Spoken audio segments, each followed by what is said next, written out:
Oh God, not now. 5, 4, 3, 2, 1. Professor Chang Muy, I'd like to begin with some questions about your childhood and your personal life. When and where were you born? I was born in Havana, Cuba in 1955. And you grew up there? Sort of. My father immigrated from China to Cuba in 1949 when Mao took over China. He was almost going to come to the U.S., but the immigration laws did not allow Chinese to come to the U.S. at that time. So he went to Cuba, which had more or less open door policy. So he went from China to Cuba, and there he met my mother, who is half Chinese and half Spanish. Her father's from China, and her mother is from Spain. So they got together, they married, and I was born, I think in that order. And so we left Cuba in 1960 when Fidel took over. So my father, I guess you could say, is a two-time refugee, from China to Cuba and from Cuba to the U.S. And then where did you move to after you relocated to the U.S.? We went like millions of other Cubans. We went directly to Miami, Florida. And we entered as visitors, actually, as non-immigrant, short-term visitors, pretending to come here for a little while, and then we stayed and we became illegal. Our visa expired and we couldn't go back. And then how did you gain permanent resident status after that? You should take my course. Congress passed a law in 1964, which is called the Cuban Adjustment Act. And it's sort of a way of the Congress, the government, saying, all of you Cubans who have fled Castro, we don't like Castro, welcome, we're going to give you green cards, and we're going to adjust your status to that of lawful permanent residence. So we arrived in 1960 as visitors. For 3 or 6 months, our visas expired. We became undocumented until 1964 when Congress passed the law. Then we all legalized and became lawful permanent residents. And although my father was in Cuba only for 10 years, from 49 to 59 or 60, he was able to take advantage of that law. And let's see, what do your parents do? My father used to work for the People's Republic of China, the Kuomintang, and he was young, and in fact he worked for the Kuomintang in Cuba, and then when communism took over, he left and came to Miami, and he was the representative for the southern region of the Kuomintang, Chiang Kai-shek. In the in the south, he speaks Spanish, so he was able to help with people who had questions about how to do business with Taiwan, etc. So that was what my father did until recently when he retired. And my mother, like all good Cuban women, was not allowed to go to school, or didn't go to school until she just went to school until the 6th grade, which is mandatory schooling, and so she's a housewife. So she works inside the home, not getting paid. That's very interesting what you were commenting about your father. It seems like no matter where he went, he couldn't get away from communism. Let's go on to your siblings. Do you have any, and what do they do? Sure. My father was married in China to a woman, and from that marriage he had 3 children, sister 1, sister 2, and brother number 1. And he left them, and when he went to China, or when he left China, then he went to Cuba, and he married my mother, and from that relationship is myself and my younger brother.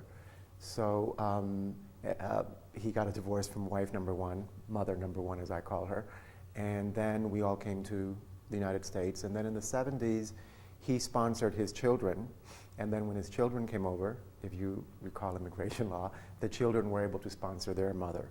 So we all live happily in Miami, and in Chinese banquets and ceremonies, my father sits with wife number 1 on his left and wife number 2 on his right.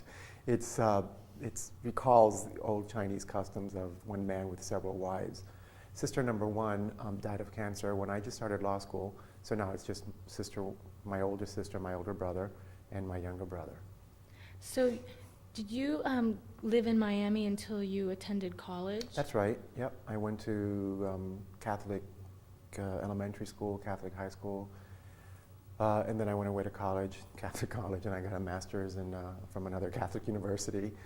And and my siblings stayed behind. By the way, my eldest sister arrived from China with her 3 children, my nephews, The youngest of her child was 9 when he arrived in the U.S. He's now about 30 or 29 or 28, and he makes more money than any of us, which is interesting. He worked for the Bank of America. I understand he earns about $300,000 or $400,000 a year. He came as a Chinese immigrant, and his office was in the World Trade Center. They had just moved there a week before September 11th, and he's all right. But just in the context of what happened a month ago or so, I was personally affected, and I'm glad to hear that nothing happened to him. But that particular child, my nephew, is a success story, I guess, in terms of economics. What was your childhood like, and within what context would you place what historical context would you place your childhood? Well, I remember the Beatles. So my childhood was 60s, 70s. I remember the first time I thought in English. It was in first grade. The first time when I went to first grade here in America, I didn't understand what was going on, and I remember about 6 or 7 months later, I told my mother I thought in English. I'm starting to think in English. So that's sort of my childhood was one of, I recall, serving as interpreter for my parents, being the bridge between them and society. My father speaks Chinese and very bad Spanish. My mother speaks Spanish and very bad Chinese, and neither of them speaks English because they settled in Miami where there's no need to speak English. And so since I learned to speak English at an early age, I was, their interpreter. So I have memories of being the interpreter at the doctor, the interpreter at the immigration service, the interpreter with the licensing department filling out forms, reading letters that they would get. And so those are some of the memories I have in growing up in the 60s. The historical context, there was a lot of, in high school, there was the Vietnam War, and I was just a bit too young to be drafted. But I remember the Vietnam War. I remember Nixon. I remember Watergate. I remember the Beatles. Mm-hmm. I remember music. Certain songs come back. It reminds me of girlfriends I had in elementary school and high school, junior and senior prom.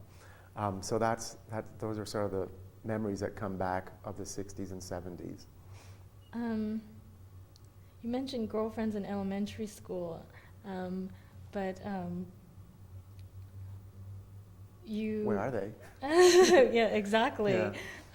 How has your sexual orientation played a significant role in shaping and molding your values and principles? Well, yeah, like all good boys and all good Chinese boys, there was immense pressure to get married and to have male children who would pass on the last name. That did not happen with me, of course. Not of course, but that didn't happen with me because as I grew older and actually as I went away to college, and maybe college is a time for young people who are away from their parents and who are alone to explore, to reflect on themselves, discovered that I was gay, and so said goodbye to my girlfriends, and actually started a serious relationship when I was 27 with someone who I'm still, he's my domestic partner, and we're still together after 20 years or so. We adopted a child who is now 9 years old. But I would say, to answer your question, how does sexual orientation influence you? I think being on the margins both as a language minority, as a racial minority, as a sexual minority,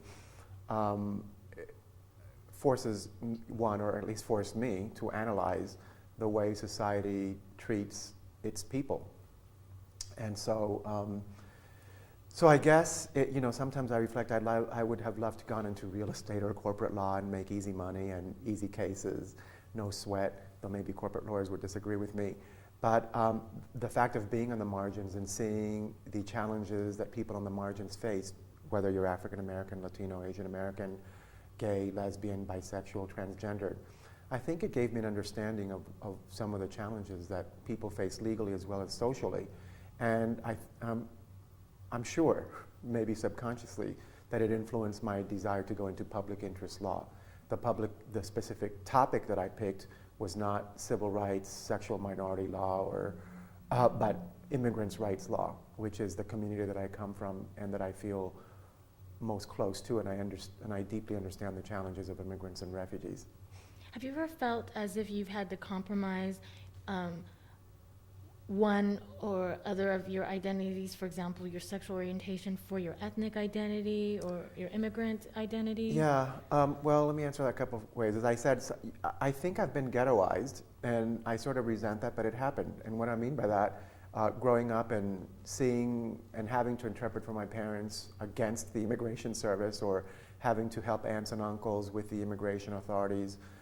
When I grew up and went to law school and took classes, I felt that I had to take immigration law just so that I can better understand what's happening to my family. So in that sense, I feel I've been compromised. I often wonder, what would it be like to do corporate law, to do tax law, to help someone buy a grocery store, to help someone buy a house? Simple stuff. But instead, I feel like I've been forced to do immigration law. And I sometimes resent it, but it's too late. I mean, I'm glad I have that specialty. The other question that you posed, have I had to compromise? Sure, sometimes, sometimes I'll be in a group of in an Asian American community, and I used to feel, maybe my sexual orientation is an issue. Or sometimes I'll be in a group or in a meeting of lesbians and gay men, most of whom are white. And so I'm very conscious of being Asian American. Or sometimes I'm with Latinos who are also very patriarchal and anti-gay, and I'm thinking, I wonder how I used to wonder how these people would feel knowing that I'm Latino as well and gay. But as time grows up and you let it go, and I hope that I've matured a bit, there's no compromising. And I've been able to bring the communities together. And the area of AIDS, for example, has brought the AIDS activists together, lesbian and gay activists together, immigration activists together, since AIDS is a grounds to exclude you. And I've been able to help in doing advocacy work on the issue of AIDS and immigrants, and all of these groups who used to never speak and still don't speak, but on certain topics, alliances have been formed.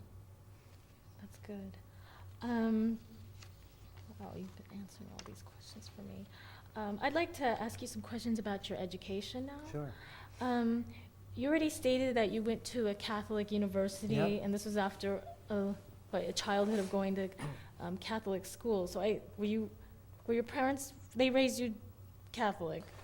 Well, like most people in Cuba, Cuba is 99% Catholic, with a small population of Jewish people who fled to Cuba during World War II. Cuba opened its doors. The U.S. sometimes did, sometimes didn't. And there was a small Chinese population from the 1800s.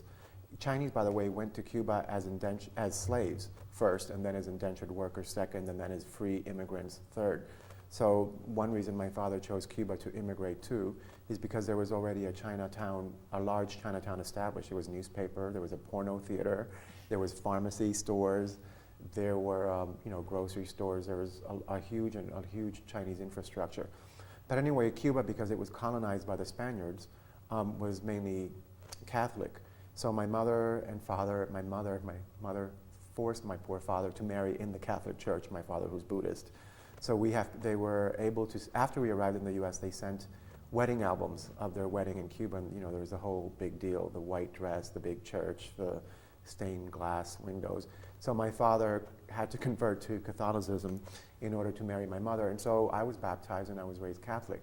When we came to the United States, they enrolled me in a parochial Catholic school, Corpus Christi school, run by the Franciscan sisters, and I went to LaSalle High School, run by the Brothers of LaSalle. Then I went to Loyola University for an undergraduate degree, run by the Jesuits at Loyola, New Orleans. Then I went for a master's in literature at Georgetown University. What did you major in college, and what made you decide to choose Loyola aside from its Catholic affiliation? Right. Well, I went to Loyola because they gave me money. They were, I forget what, and I went to Georgetown also because they gave me a scholarship. In college, I started majoring in medicine, like all good Chinese boys, major in science, but I flunked out on organic chemistry, and I realized that I really loved reading and talking about books. Just opened up a whole new arena. I mean, growing up in Miami in a self-enclosed community, I didn't know about Russia, and I didn't know about other worlds and other venues and vistas that literature opened up for me.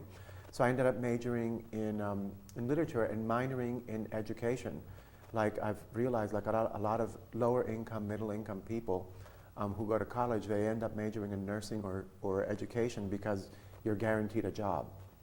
So I majored in literature because I love to read, and I minored in education because I truly do love to teach. And so thinking that, in case I graduate with this nonsense degree of literature and I don't have a job, maybe a minor in education will help me find a job teaching in a high school. Then I went on to get a master's at Georgetown in literature, and then I transferred, and then I got my master's, and then I took a year at the University of Miami to try to get a PhD. And there I took courses with a Nobel Prize winner who subsequently died. But anyway, and I did all the coursework, and then I submitted a proposal to teach. The proposal for my PhD was 3 approaches to literature. How to teach literature from the perspective of a feminist perspective, a Marxist perspective, and a lesbian and gay perspective. The PhD committee, thought that it was too nuts and bolts and not theoretical or esoteric enough. So I said, well, screw you, I'm going to sue you. And that's when I said, well, maybe I should go to law school to find out how to sue these people who won't let me write my dissertation. That was really stupid, because if I was really smart, I would have just hired a lawyer who would probably told me I had no grounds to sue. I mean, I can't think of any grounds. It wasn't a tort. It wasn't really a breach of contract. I don't know what it was, but I don't think it's a legal issue. But anyway, that's how I got stuck in going to law school. And that's one reason I went to law school. Another reason I went to law school is because while I was getting my doctorate, my close friend, whom I love very much in college, was getting his master's at the Kennedy School of Government at Harvard. And I said, well, maybe while he does his thing, I'll do my thing, and then maybe we'll end up and live happily ever after. He did his thing, and we didn't have happily ever after, but I was trying to go to school just to bide my time for him to finish, and he did finish, but then we went our separate ways. We're still good friends. Anyway, so that was another reason. That was another stupid reason I went to law school, just to wait for someone else to finish his schooling. While in law school, I then took courses in immigration law, and I did an internship at the U.S. Department of Justice Civil Rights Division Special Litigation Section. And and on the first day of the job, the first day of my internship on January 27th, I was assigned to this lawyer to work. And he was very nice to me, and I thought his brother went to the same law school, and I thought he was, very fraternal with me, very nice, treated me like a younger brother. He was a staff attorney with the U.S. Department of Justice. He was an attorney for the United States government. After I finished my internship, that relationship later developed into a romantic relationship, and that's who my partner is now, Len. When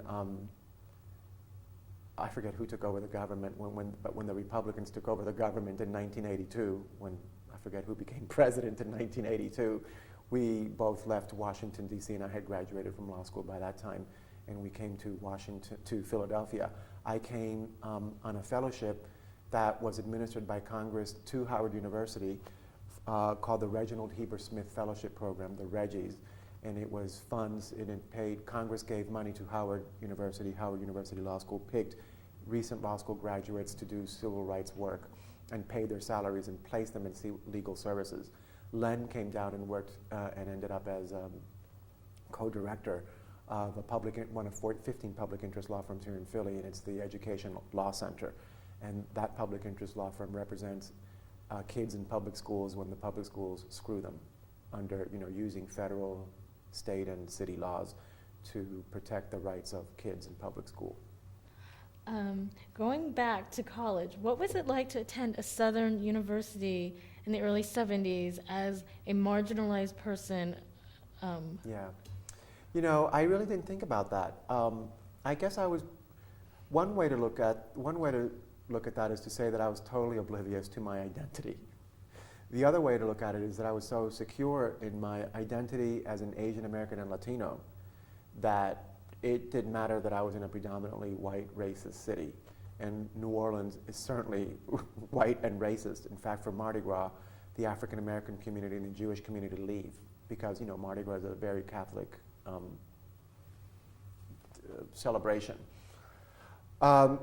of course, the sexual identity part for I guess for most young people, I'll just speak for myself, is an issue as you're coming out, as you're discovering your sexuality.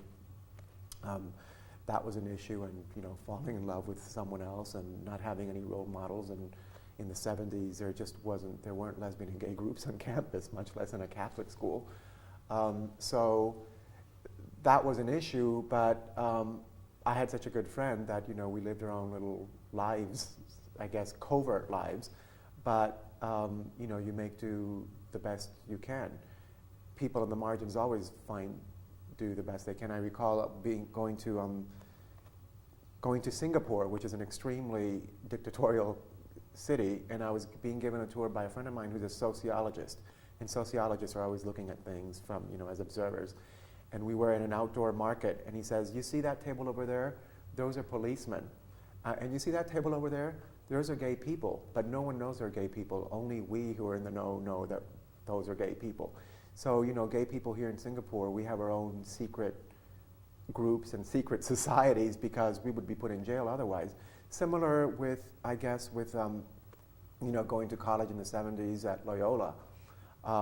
You don't go to the prom with your male date or your female date if you're lesbian, but you have your friendships and you be as quiet as you can. But as to the racial identity parts, I didn't see that as a problem, as an issue. There were other Asian Americans. There were no Asian American groups.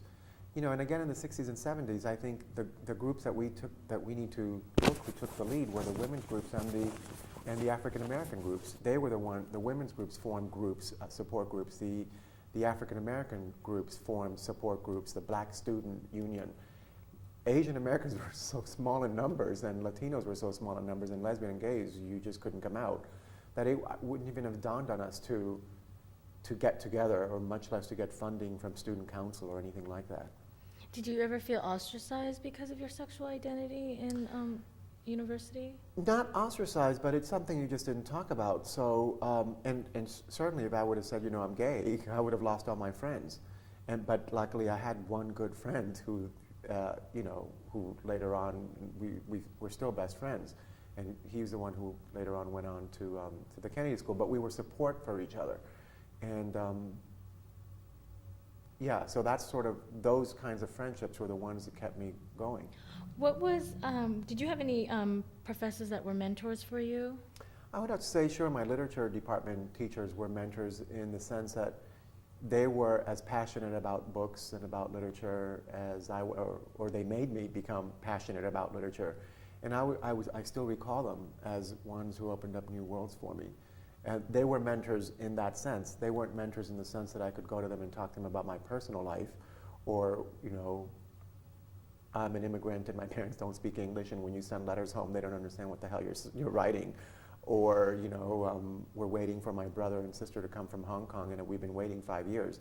They weren't those kinds of personal problem mentors, but they were mentors in that they helped me understand literature, and they excited me so much about literature that I decided to go on for a master's and a PhD, and for that I'm eternally grateful.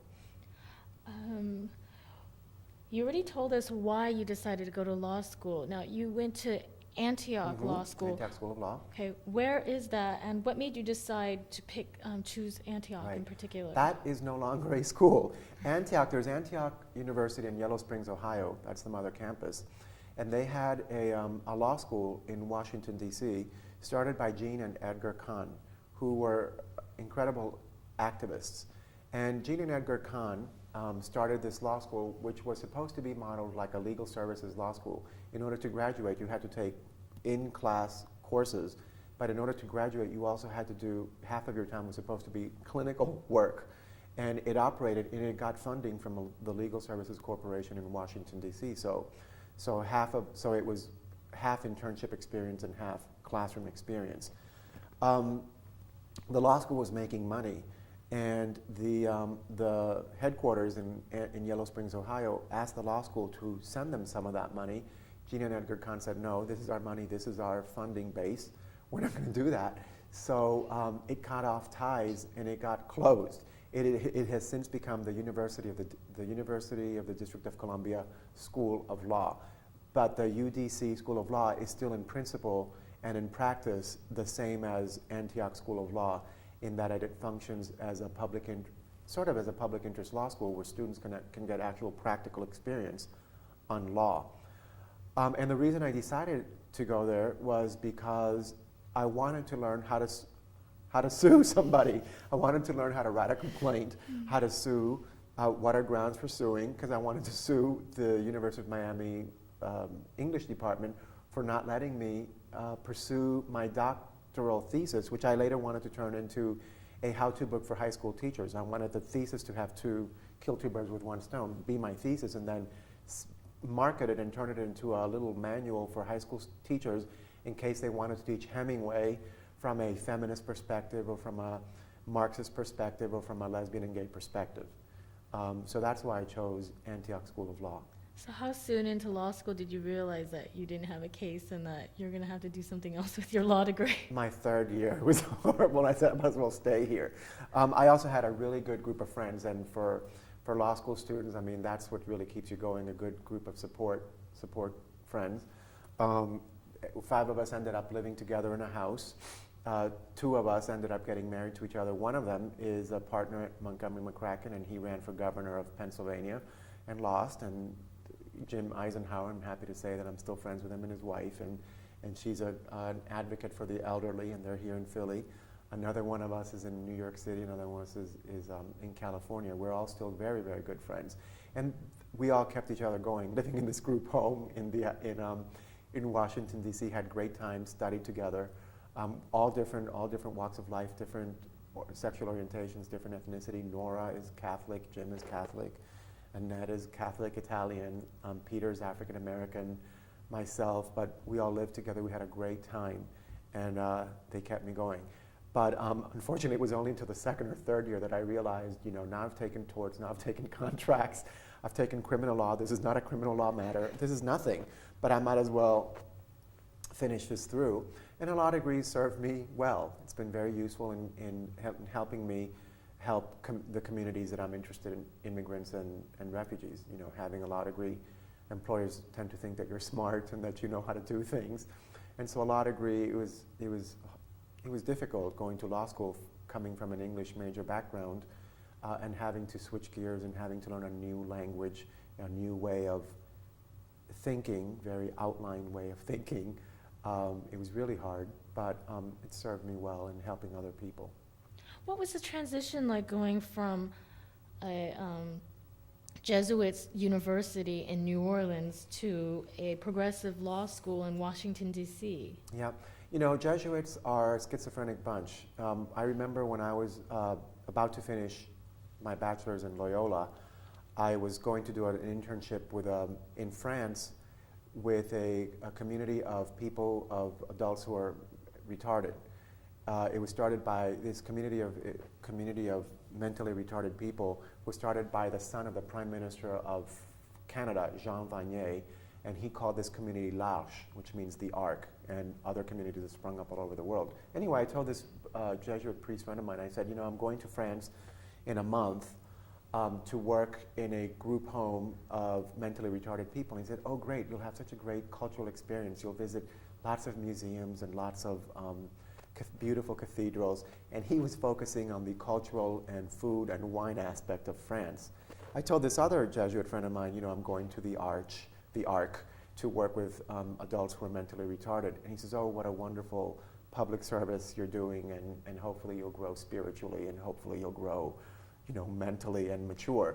And so he was focusing on the spiritual, more intellectual side.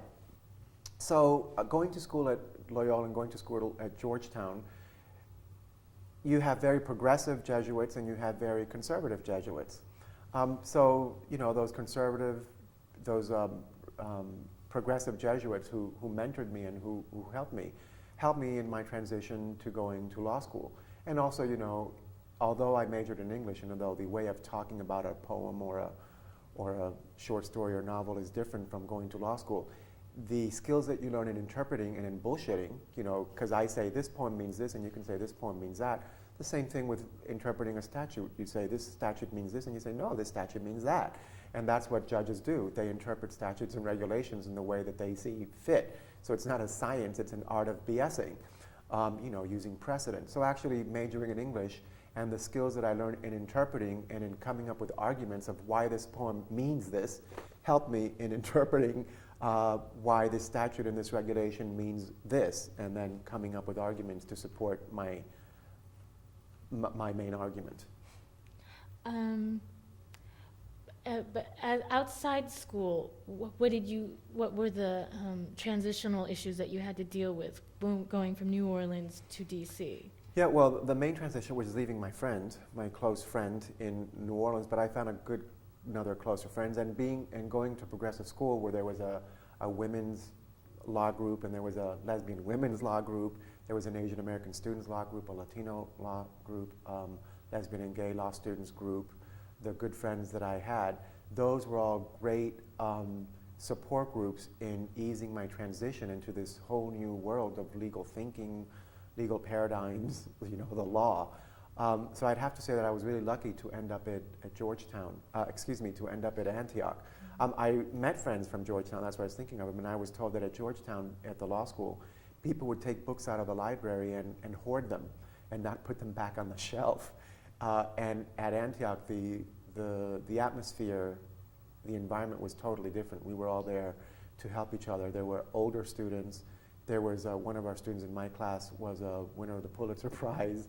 There were nuns, former nuns and current nuns, and people who were nuns who later left the nunhood. There were people with children. There were young people, people with literature backgrounds, people with political science backgrounds, different kinds of people, and we all helped each other. So I'd have to say that particular progressive law school really made going to law school much easier.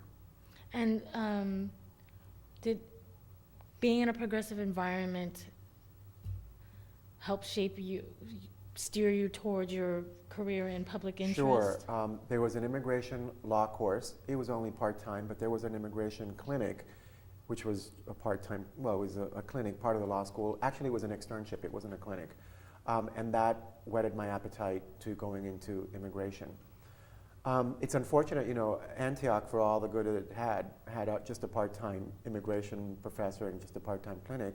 I have to say that I'm proud and privileged to serve as an adjunct here at Penn Law School teaching immigration law, but I wish that it was offered more on a permanent basis, in the way to offer, and true, I've been teaching here for 7 years, but only as an adjunct. And sometimes I wish that the law school would make more of a commitment to certain topic areas by, for example, hiring full-time professors. And I'm not saying this is self-serving, that I wish that the law school would hire me. I have another career outside of teaching here, and that's where I make my money. But it would be nice for students from a pedagogical perspective. It would be nice for students to be able to go to an immigration or human rights or refugee law professor and talk about career choices or issues of law, and they currently don't. I mean, I keep my virtual door open, and I always tell my law students, if you have a question, send me an email or put it on the listserv, and we can all learn from your questions, and I'm always available for meetings before class and after class. But it would be nice to have a full-time presence here to teach immigration law. Not only from a student perspective, and I know that students are our main issue, but also from a substantive area, because the demographics, the census has shown that the demographics in the United States are changing. First of all, we all are a nation of immigrants, unless we're Native American. But the census has shown that the largest growing community in the United States is Latino. And from a legal perspective, we need to understand why are the Latinos coming from Mexico, Central America, South America. And from a legal perspective, we need to understand that as well from a sociological perspective. It is also said that that for the next 10 years, the year 2010 to year 2020, the largest group of immigrants is going to be, based on projections now, the Asian American community. So also just from a sociological, economics, and legal perspective, it's important to know the changing face of America and how that's all happening. And as of the day that this taping is going on, September 11th just happened a month and some days ago, it's important to understand who are we allowing in, how are we excluding people, how are we deporting people, how are we keeping tabs on people. Today, as of the day of this taping, Congress has signed the anti-terrorism bill. How are we surveilling people especially people who are immigrants, who are the vulnerable populations in this group. We rounded up and we put into concentration camps Japanese Americans during World War II. We are doing this right now. Congress just passed a bill today, when this taping is going on, allowing us to survey and to go in and to tap phones to certain groups of people, depending on how they look or we suspect of. Those are all topics that can be talked about either in a criminal law class or in an immigration law class. And unfortunately, this law school does not have a full-time commitment to the teaching of immigration law, refugee law, or an immigration clinic. You've brought up a lot of interesting issues, and I'd like to follow up later when we discuss your professional career. Let's see. And now I'd like to ask you some questions about your professional experience, so we can go into this more. How did you end up at your first job at the Philadelphia Community Legal Services? Sure. Well, as I mentioned, when I graduated from law school in 1982, I applied for a Reginald Heber Smith Fellowship, which is money that Congress appropriated and gave to Harvard University School of Law to implement. And the purpose behind it was to place recent law school graduates committed to civil rights, to place them in legal services around the countries and to pay for their salaries so that the poor legal services wouldn't have to pay for them. So I applied for it, and I was asked to go to Oklahoma. And I guess the review committee, which read my application, saw Fernando Chang Muy. He's Asian. He must speak Asian.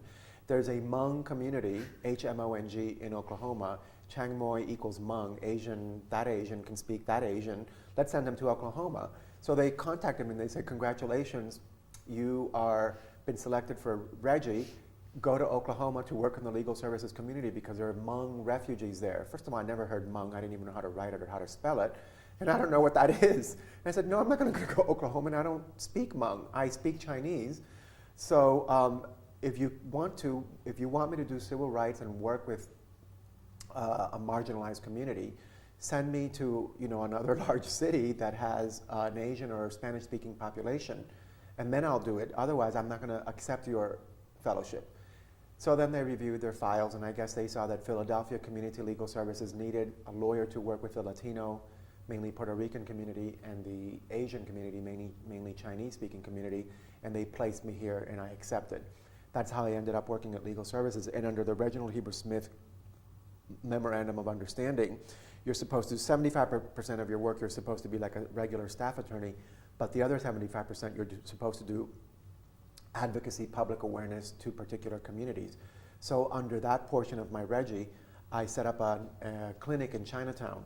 So on Mondays and Wednesdays, I would go out there and just sit there in a storefront nonprofit office, and we did marketing and outreach brochures to let people know that on Mondays at 3 p.m., some lawyer's going to be here, and you can walk into Chinatown. You don't have to walk down to South Philly or Center City, and you can talk about any legal problem you have. I used bilingual interpreters from community college, bilingual interpreters from Penn and from Temple to do some of the staffing and some of the intake. And that is also how Penn first started getting into the immigration business. There was a full-time professor here, Jerry Newman, who has since gone to Columbia University, and he actually taught an immigration course. And his students who took the course were then funneled to community legal services to do practical work in the immigration clinic, understanding that we had set up between Penn and community legal services in my outreach clinic. Is that how you got started being a clinical lecturer here at Penn? Yes, exactly. So then when Jerry left to go to Columbia for a short time, and then he stayed at Columbia, Penn asked me to teach his course as a part-time instructor, and that's been going on ever since. I took a hiatus from teaching here, though, when I went to, so I was a community legal services attorney and Reginald Heber Smith Fellow. Then I was offered a job at the Office of the United Nations High Commissioner for Refugees in Washington, D.C., and I went there for 4 years, 3 or 4 years, and then, of course, I didn't teach here, and I'm not sure who taught immigration law here when I left.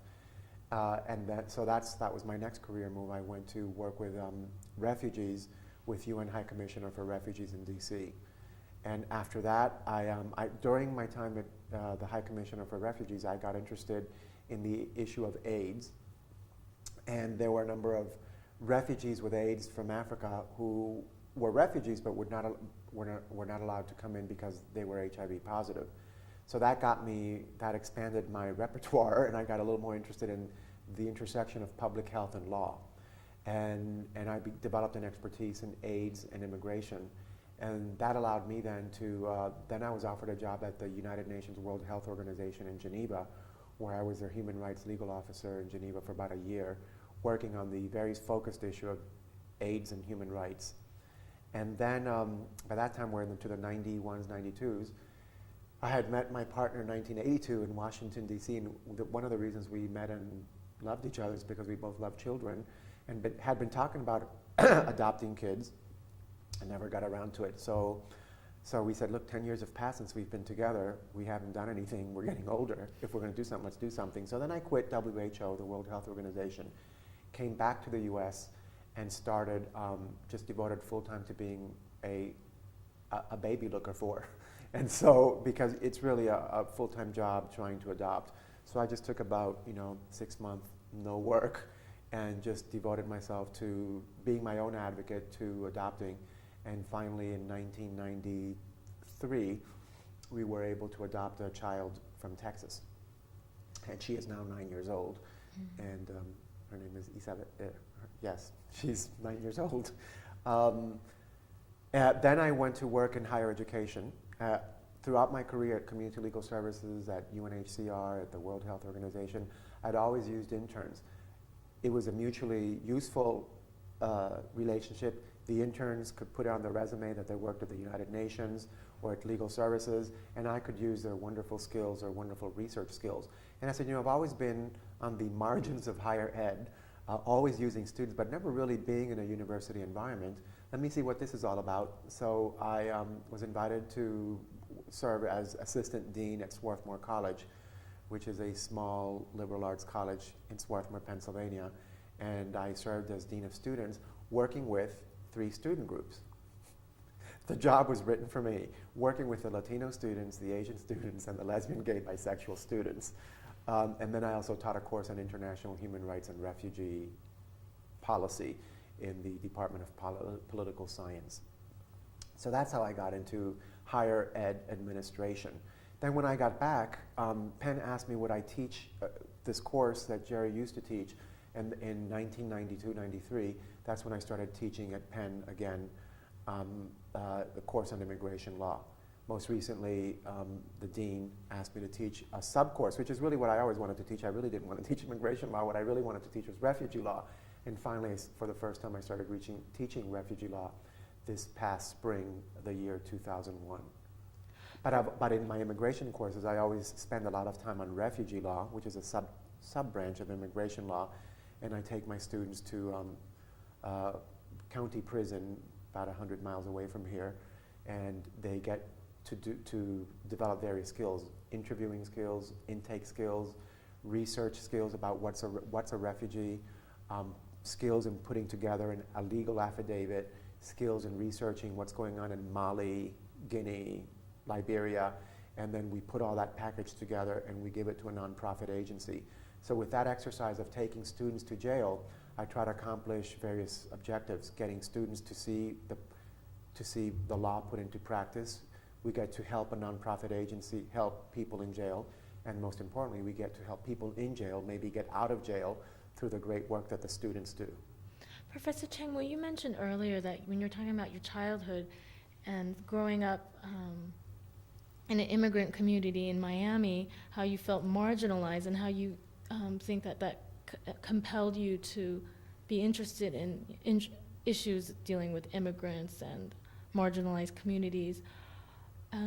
Is that what has compelled you to feel that you need to teach these things to people, especially in the legal? Sure, in part, and it's also the geographic formula impact. I cannot help the 200 detainees in York County Prison, Pennsylvania, but if I can teach 36 students, and if each student can take a case, then we can potentially help 36 people. So I see education as a tool for social change. Education as a tool for public awareness, educating people about a certain topic. So what has the root cause of my interest in immigration is because I come from that community, and there, but for the grace of God, go I. That Chinese man in jail that you or another student interviewed, that could be my father, who could have arrived and indeed we arrived on an OK visa. The visa expired, and we could have been hauled off. My father could have been hauled off to jail because his visa expired. In the year 2001, if my father is a little darker and looks a certain way or wears a turban, our house could be put under surveillance and our phones tapped. But for the grace of God, go I. So I think I need to do something about the community that I come from. So that's one reason to teach immigration law. It's a community that I care about. The second reason is the geometric impact reason. You know, I teach you, you then might later on go teach others, or you in your corporate law firm, or you're in your corporation, in-house counsel, wherever you end up, you might urge your colleagues to take 1 or 2 immigration cases. If I take 2, if everybody in the class takes 2 cases every year of your life from now on, we have the potential of helping immigrants who are extremely vulnerable. I should say that after I worked at higher ed, I then made a transition over to working in philanthropy. I work here living in Pennsylvania. I can't help but be influenced by the Quakers, and the Quakers have a saying that, you know, life is a journey, and we're on a journey, and I guess I'm on a journey to find out where I can best make an impact. And I ended up working at a foundation. A foundation is an organization that gives away money. Our tax code allows this to happen. Anyway, in my work in a foundation, I found out that foundations like to give to many population groups. Kids are a very popular group. Everybody loves to give to kids. The United Way gives to kids. The Ford Foundation gives to kids. And elderly are also popular. Women, abused women, are a really popular group. At the bottom of the giving line, lesbian and gay people are the least nonprofit agencies that help lesbian and gay people are at the bottom of the receiving money line. And if you can believe it, groups that help migrants, farm workers, and immigrants get even less money than lesbian and gay groups. So that's even another reason to raise awareness about the challenges of immigrants and refugees, so that when you grow up and graduate from law school, maybe you will devote some pro bono time to a nonprofit agency like Pennsylvania Immigrant Resource Center, or wherever you end up in whatever state. You will call some nonprofit agency that works with immigrants and say, look, I know you people are underfunded. I know you only have 1 staff attorney. Can I volunteer the resources of my big law firm and help do a case? So that's yet another reason, to answer your question, why I feel like, you know, I have a responsibility to teach immigration law and to expose students to some of the challenges that this very vulnerable, non-funded, totally ignored population and nonprofits that serve them face. And you mentioned that you've been teaching immigration law as well as social, not only at the law school, but at the School of Social Welfare here at Penn. How has that been, and how do you see the interdisciplinary forces at work when you're doing this? Teach, sure. Well, first of all, I got invited to teach at the Graduate School of Social Work here at Penn through the former dean of the school, who is Peter Vaughn. Peter Vaughn, and the way I got to know Peter Vaughn is he was on the board of trustees of the Philadelphia Foundation, where I worked as a program officer, helping to make grants to worthy nonprofits. So Peter was on the board. We met each other when I was an employee there, and he said, would you teach at the Graduate School of Social Work? And I said, well, what? And he said, how about just plain old, Law 101, to raise awareness with social workers about the influence of law in society, because they're going to end up working with clients, either with elderly clients, abused women, kids, alcoholics, drug addicts, what social workers do, and they need to know how law impacts their clients. And that's short. So I started teaching a course on the social functions of law at the Graduate School of Social Work about 3 years ago.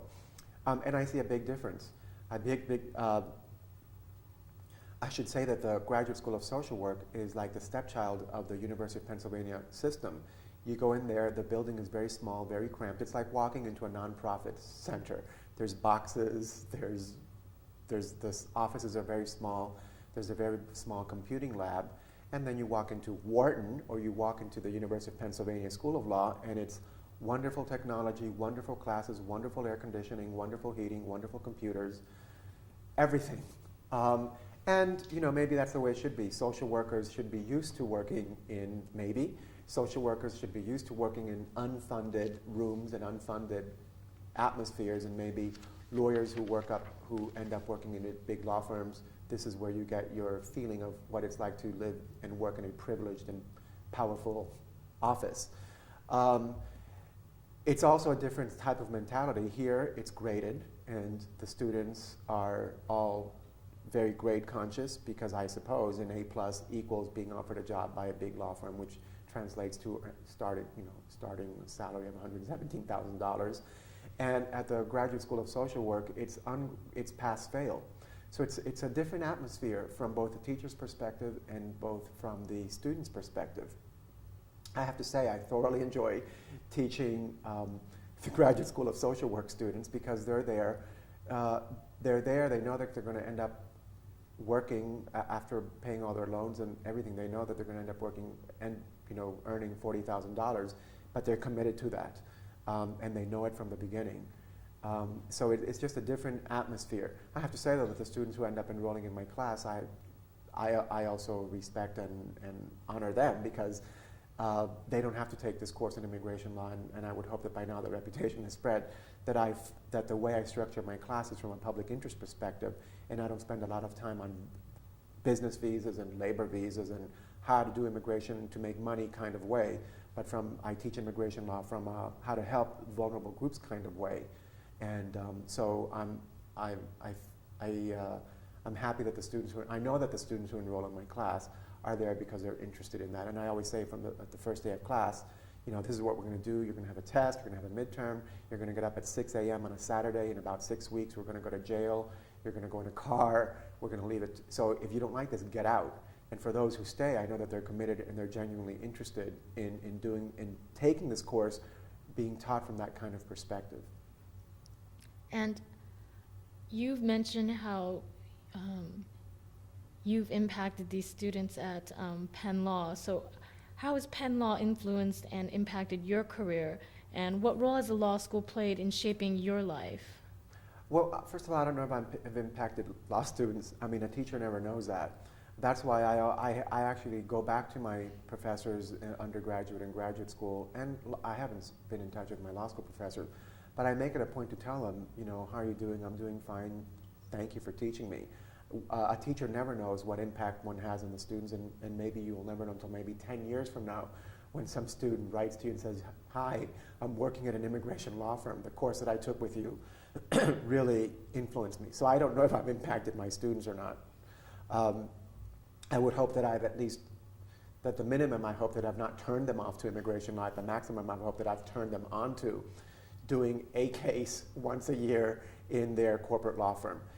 The influence that Penn has had on me is it's allowed me to raise awareness about immigration issues, and for that I'm extremely happy and honored and grateful to Penn for offering me the opportunity to teach immigration law, so that the law students in turn can learn a little bit more about immigration issues, immigrants, refugees, real people, and not about law.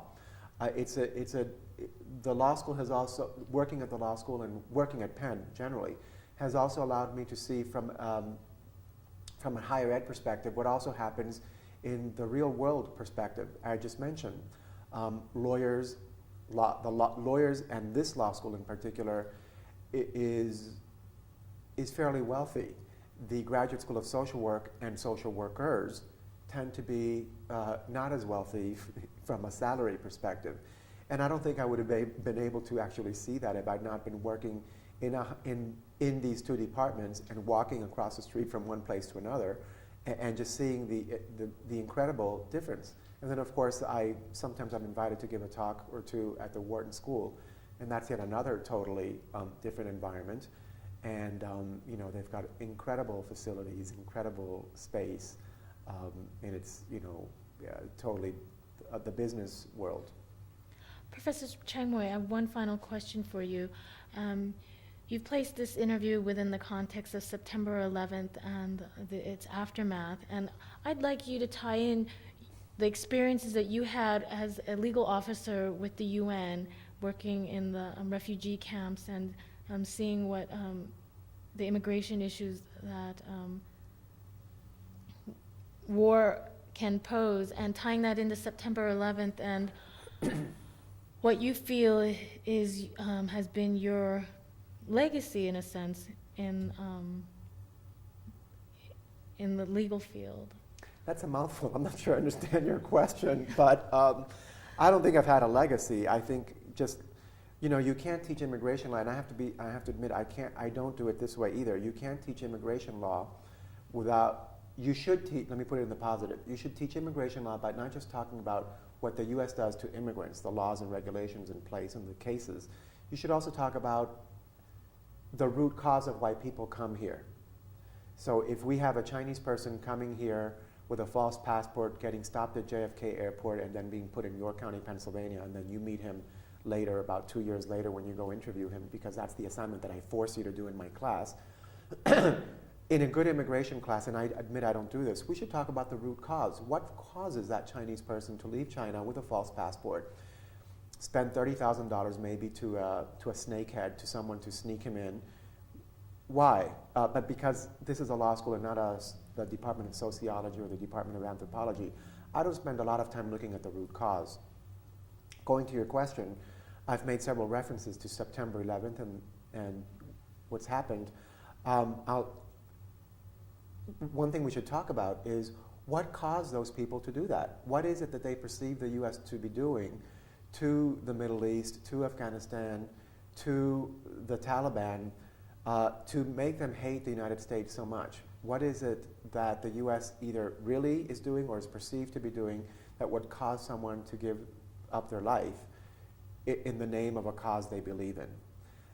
So we should talk about the root cause. And now we should talk about what happened after that. And what's happened after that is that all the advances that advocacy immigrant groups have made in raising awareness about immigrants and showing that we're not all poor, we're not all dark, since we're all perceived as dark and poor and dirty and uneducated, and there's nothing wrong with being dark, by the way.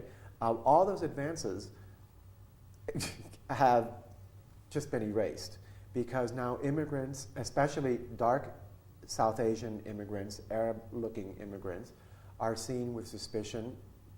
Not only seen with suspicion, they're actually harassed and thrown things at, or even their businesses are destroyed. So September 11th has had an incredible impact on those of us in the advocacy refugee movement. It's had an impact on immigrants, people who want to come here. Their visa applications are scrutinized even more carefully. Students who want to come here from the Middle East are scrutinized even more carefully. U.S. citizens here who are of Arab American background are scrutinized even more. And again, there but for the grace of God go I. What if it had been a Chinese crazy man who had set a bomb at the World Trade Center, or who had hijacked a plane?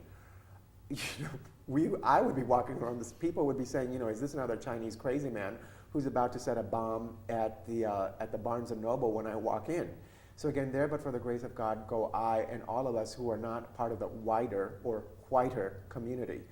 And so that's why it's all the more important for law schools around the country, not just Penn, but for all law schools, to make a commitment to teaching immigration law, to having an immigration clinic, because that's the wave of the future. Also, from a purely economic perspective, and we're detouring a little bit, more and more law students are Latino, more and more law students are Asian American, whose parents are immigrants.